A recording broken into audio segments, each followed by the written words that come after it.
السلام علیکم ورحمۃ اللہ وبرکاتہ نحمدہ ونصلی علی رسولہ الکریم اما بعد فاعوذ باللہ من الشیطان الرجیم بسم اللہ الرحمن الرحیم۔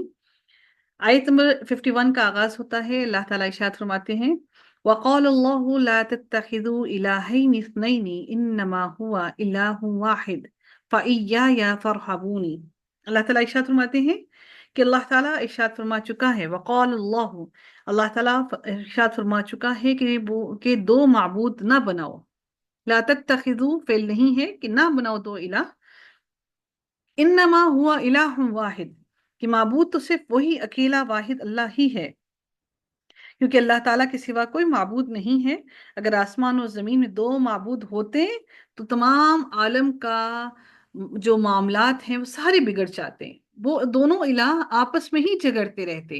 ایک کہتا کہ مشرق سے سورج کو نکالو، دوسرا کہتا کہ مغرب سے سورج کو نکالو، ٹھیک ہے۔ تو اللہ تعالیٰ فرماتے ہیں کہ اگر دو الہ ہوتے تو اگر دو الہ ہوتے تو دونوں آپس میں جھگڑتے ہی رہتے، ان کے آپس میں معاملات خراب ہی رہتے۔ تو اللہ تعالیٰ فرماتے ہیں کہ اللہ تعالیٰ الہ جو ہے وہ واحد ایک ہی ہے۔ فَإِيَّايَ فَارْهَبُونِ، بس تم سب صرف میرا ہی ڈر اور خوف رکھو، بس میرا ہی ڈر اور خوف رکھو، بس مجھ ہی سے ڈرو۔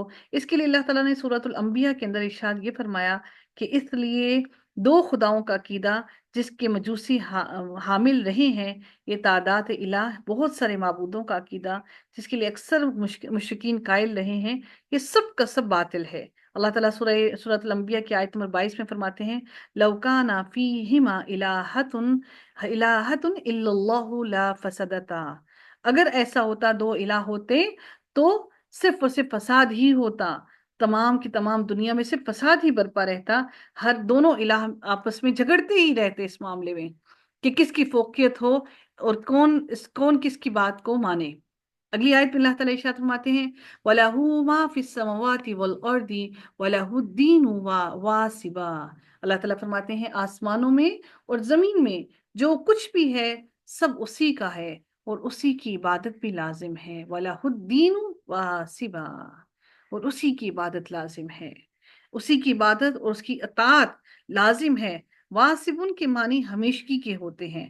وَلَهُمْ عَذَابٌ وَاسِبٌ، ان کے لیے عذاب ہے ہمیشہ کا، ان کے لیے سورۃ الصافات کے اندر اللہ تعالیٰ ارشاد فرماتے ہیں وَلَهُمْ عَذَابٌ وَاسِبٌ، ان کے لیے عذاب ہے ہمیشگی کا۔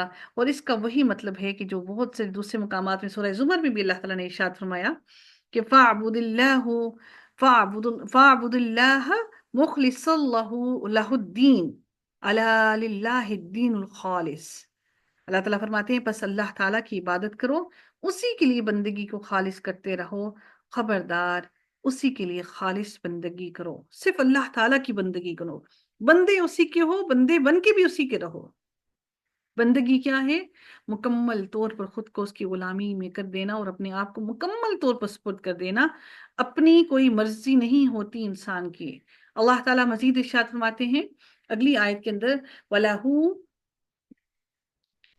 وَمَا بِكُم مِّن نِّعْمَةٍ فَمِنَ اللَّهِ ثُمَّ إِذَا مَسَّكُمُ الضُّرُّ فَإِلَيْهِ تَجْأَرُونَ۔ اللہ تعالیٰ فرماتے ہیں تمہارے پاس جتنی بھی نعمتیں ہیں سب اسی کی دی ہوئی ہیں، یعنی جو بھی نعمتیں ہیں تمہارے پاس وہ سب اس اللہ تعالیٰ اسی رب کی دی ہوئی ہیں، تمہاری اپنے ہاتھ کی کمائی کچھ نہیں ہے۔ پھر اللہ تعالیٰ فرماتے ہیں ثُمَّ إِذَا مَسَّكُمْ، اور اب جب بھی تمہیں کوئی مصیبت پیش آتی ہے، جب بھی کوئی مصیبت پہنچتی ہے تمہیں، تو تم کیا کرتے ہو؟ تم اسی کی طرف فریادیں کرنے لگتے ہو۔ اس کا مطلب یہی ہے کہ اللہ کے ایک ہونے کا عقیدہ انسان دل سے قبول کرے اور دل کی گہرائیوں میں اتر جائے یہ عقیدہ، اور جو اس وقت ابھر کر سامنے آتا ہے انسان کو اللہ تعالیٰ کی یاد تب آتی ہے جب انسان مشکل میں ہوتا ہے اور جب اسے مصیبت پہنچتی ہے، تب انسان اپنی تمام کی تمام توجہ کے ساتھ اللہ تعالیٰ کی طرف مڑتا ہے۔ یہی وجہ ہے کہ رب کائنات انسان کو غم اور خوشی دونوں میں مبتلا رکھتا ہے۔ اللہ تعالیٰ صرف خوشیاں ہی نصیب نہیں کرتا، اللہ تعالیٰ نے ہر ایک کو آزمائش میں کسی نہ کسی آزمائش میں ضرور ڈال رکھا ہے، اس لیے کہ انسان مجھے یاد رکھے۔ انسان جب ہمیشہ خوشی اور آسائش میں رہے تو انسان اپنی اس آسائش میں رہنے کی وجہ سے اللہ کو سب سے پہلے بھولتا ہے۔ اللہ تعالیٰ فرماتے ہیں ثم اذا كشف الضر عنكم اذا فريق منكم بربهم يشركون. اب اللہ تعالیٰ سارے لوگوں کو نہیں کہہ رہے، اللہ تعالیٰ ایک گروہ کی بات کر رہی ہیں، اور جہاں اس نے وہ مصیبت تم سے دور کر دی، تم میں سے کچھ لوگ، ایک فریق، کچھ کہا اللہ تعالیٰ نے، اذا فریق، کچھ لوگ، یقیناً یکا یک جو ہے فوراً ہی، کچھ لوگ، منکم تم میں سے، بربہم یشرکون، اللہ تعالیٰ کے ساتھ شریک کرنے لگتے ہیں۔ کیا کہتے ہیں؟ زیارتوں پہ جاتے ہیں تو کہتے ہیں ہم فلاں زیارت پہ گئے تھے، اس وجہ سے ہوا، فلاں پیر تھا، اس کی بات سنی تو ہمارے پاس سے یہ مصیبت ٹل گئی۔ ایسے بھی بہت سے لوگ ہیں جو آج تک یہ سمجھتے ہیں کہ جب تک ہم نے کسی پیر کو کے ہاتھ میں بیعت نہیں کی تو ہم جنت میں داخل ہی نہیں ہو سکتے، جب تک پیری کے اس میں نہیں آئے، جب تک مریدی نہیں کی کسی کی، ہم جنت میں داخل ہی نہیں ہو سکتے، ہم تو بہت گناہ گار ہیں۔ اللہ تعالیٰ مزید ارشاد فرماتے ہیں لِيَكْفُرُوا بِمَا آتَيْنَاهُمْ فَتَمَتَّعُوا فَسَوْفَ تَعْلَمُونَ۔ اللہ تعالیٰ فرماتے ہیں کہ ہماری دی ہوئی نعمتوں کی ناشکری کریں، کہ ہماری دی ہوئی نعمتوں کی ناشکری کریں، اچھا کچھ فائدہ اٹھا لو، آخر کار تمہیں معلوم ہو ہی جائے گا۔ لیکن انسان تو بہت ہی ناشکرا ہے، جب تکلیف، بیماری، تنگ دستی اور نقصان دور ہوتے ہیں، پھر وہ اللہ تعالیٰ کے ساتھ شرک کرنے لگتا ہے، اور پھر یہ اس طرح ہے جیسے اس سے قبل اللہ تعالیٰ نے سورہ ابراہیم میں بھی فرمایا کہ چند روزہ زندگی میں فائدہ اٹھا لو، بالآخر تمہارا ٹھکانہ جہنم ہی ہوگا۔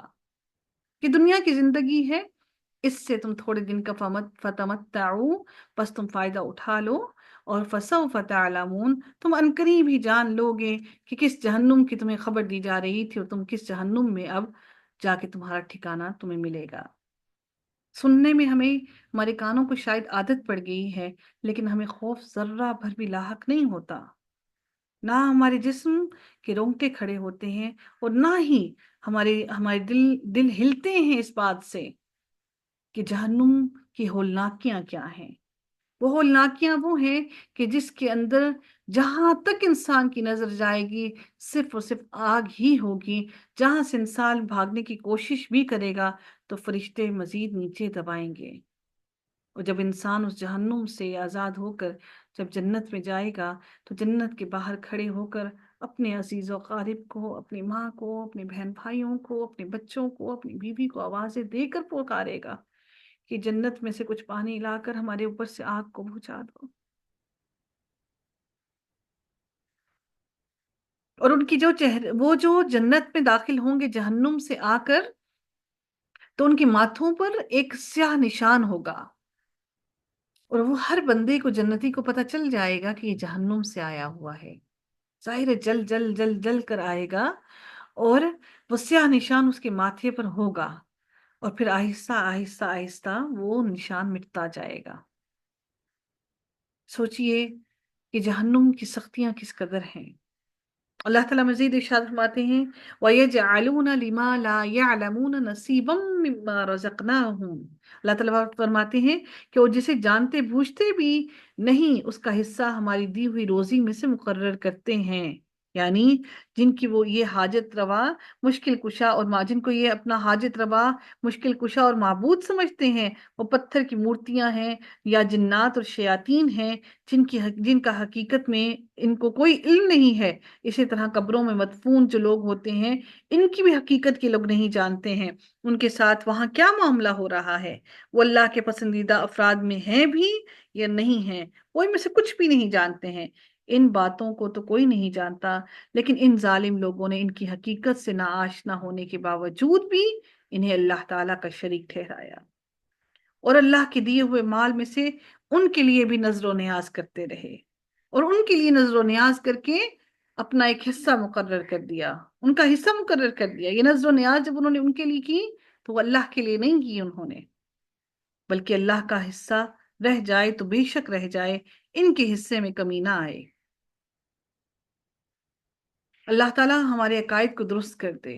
اللہ تعالیٰ سے دعا ہے کہ جن غلط عقائد میں ہم نے زندگی گزاری، اللہ تعالیٰ اب ان میں ہمیں واپس نہ پلٹنے دیں۔ اللہ تعالیٰ پھر فرماتے ہیں تاللہ، قسم ہے اللہ تعالیٰ فرماتے ہیں واللہ، تاللہ، اللہ تعالیٰ اپنی ہی قسم اٹھا کر فرماتے ہیں تاللہ، واللہ، تمہارے اس بہتان کا سوال تم سے ضرور ہی کیا جائے گا. لَتُسْأَلُنَّ، تم سے ضرور سوال کیا جائے گا جو تم اللہ تعالیٰ کے ساتھ بہتان ٹھہراتے ہو. کیا بہتان ہے؟ کہ یہ جو تم نظر و نیاز کرتے ہو، تم جن کے نام کی تم نظر و نیاز دیتے ہو، ان سب افطرا کے بارے میں تم سے ضرور سوال کیا جائے گا. اللہ تعالیٰ پھر فرماتے ہیں اور وہ اللہ سبحانہ تعالیٰ کے لیے لڑکیاں مقرر کرتے ہیں. لڑکیاں کیا کہتے تھے؟ کہ وہ فرشتوں کو اللہ تعالیٰ کی بیٹیاں کہتے تھے. یعنی ایک اور ظلم ان کا کیا ہے کہ اللہ تعالیٰ کی اولاد بھی قرار دے دی، اور جبکہ اللہ تعالیٰ کی کوئی اولاد نہیں ہے، اور پھر اولاد بھی کیا دی کہ بیٹیاں اللہ تعالیٰ کے لیے مقرر کر دی. وہ کہتے ہیں کہ یہ اللہ تعالیٰ کی بیٹیاں ہیں. سورہ نجم میں اللہ تعالیٰ فرماتے ہیں کیا تمہارے لیے بیٹے اور اس اللہ کے لیے اور اس کے لیے بیٹیاں ہیں؟ یہ تو بڑی عجیب سی تقسیم ہے. یہاں فرمایا کہ تم تو یہ خواہش رکھتے ہو کہ بیٹے ہوں، بیٹی کیوں نہ ہو. کہتے ہیں کہ تم اپنے لیے یہ خواہش رکھتے ہو. اللہ تعالیٰ فرماتے ہیں تم اپنے لیے یہ خواہش رکھتے ہو کہ تمہارے بیٹے ہوں، اور اللہ تعالیٰ جو ساری کائنات کا مالک ہے تم اس کے لیے یہ سمجھتے ہو کہ اس کے لیے بیٹیاں ہوں. یعنی اللہ تعالیٰ کو بیٹیاں تم سونپ رہے ہو اور اپنے لیے تم بیٹے بیٹے تلاش کر رہے ہو. اللہ تعالیٰ پھر فرماتے ہیں وَإِذَا بُشِّرَ أَحَدُهُم بِالْأُنثَىٰ ظَلَّ وَجْهُهُ مُسْوَدًّا وَهُوَ كَظِيمٌ. ان میں سے جب کسی کو لڑکی ہونے کی خبر دی جائے تو اس کا چہرہ سیاہ ہو جاتا ہے اور دل ہی دل میں گھٹنے لگتا ہے. وَهُوَ كَظِيمٌ، گھٹنے لگتا ہے اس کا دل، تنگ پڑتا ہے اس کا دل بیٹیوں کی بات سنتے ہی. اللہ تعالیٰ فرماتے ہیں یتوارا من القوم من سوء ما بشر به، اس بری خبر کی وجہ سے لوگوں سے چھپا چھپا پھرتا ہے کہ بیٹی ہو گئی. لوگوں سے چھپا چھپا پھرتا ہے. من القوم، اپنی قوم میں سے، من سوء ما بشر به، یہ جو خبر اس کو دی گئی ہے اس بری خبر کو سمجھ کر لوگوں سے چھپ چھپ کر پھرتا ہے. سوچتا ہے کہ کیا اس کو ذلت کے ساتھ لیے ہوئے ہی رہے. یعنی یہ جو ذلت ہے، منہ چھپا کر ڈھانپ لیا، ایک ذلت ہوئی، بیٹی پیدا ہو گئی، اب اس ذلت کو لیے ایسا ہی پھرتا رہے یا اس ذلت کو مٹی میں دبا دے. ام یدسہ فی التراب، کہ اس کو مٹی میں دبا دے. الا ساء ما یحکمون، اللہ تعالیٰ کیا فرماتے ہیں، ساء، کیا ہی برے فیصلے ہیں جو یہ کرتے ہیں، کیا ہی برے فیصلے یہ کرتے ہیں. ما یحکمون، کتنے ہی برے فیصلے یہ لوگ کر رہے ہیں. یعنی لڑکی کی ولادت کی خبر سن کر ان کا یہ حال ہوتا ہے کہ وہ چاہتے ہیں کہ ان کو دفن کر دیں، اور لڑکی کو اتنا حقیر اور کمتر سمجھتے ہیں. اللہ تعالیٰ کے نزدیک لڑکے اور لڑکی میں کوئی تمیز نہیں ہے، اور نہ ہی کسی کو اللہ تعالیٰ نے برتر بنایا. اللہ تعالیٰ نے اعمال کی نسبت اللہ تعالیٰ کے نزدیک کوئی اعلیٰ اور کوئی کم ہے. اللہ تعالیٰ مزید ارشاد فرماتے ہیں اگر مرد کو قوام بنایا وہ کسی خصوصیت کی وجہ سے بنایا ہے.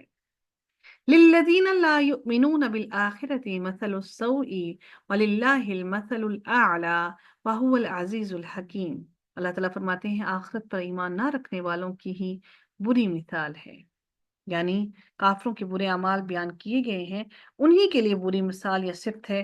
یعنی جو کفر انہوں نے کیا ہے اس کی وجہ سے ان کی بری مثال ہے کہ اللہ کی جو بیوی اور اولاد یہ ٹھہراتے ہیں، یہ بہت بری مثال ہے جو یہ منکرین آخرت کے دن کے لیے بیان کرتے ہیں.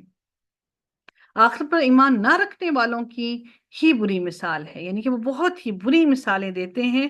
وَهُوَ الْعَزِيزُ الْحَكِيمُ، اور وہی بہت بڑا غالب اور باحکمت ہے، حکمت والا بھی ہے اور وہ غالب بھی ہے. تو اللہ تعالیٰ فرماتے ہیں کہ ان کی مثالیں، جو یہ مثالیں بیان کرتے ہیں، ان لوگوں کی یہ مثالیں بہت بری ہیں کہ وہ اللہ تعالیٰ کے ساتھ شریک ٹھہراتے ہیں، اور اللہ کی بیٹیاں بھی بنا لی، اللہ کی بیوی بھی بنا لی، اور ہر چیز کو اللہ تعالیٰ کے ساتھ شریک ٹھہرا دیا.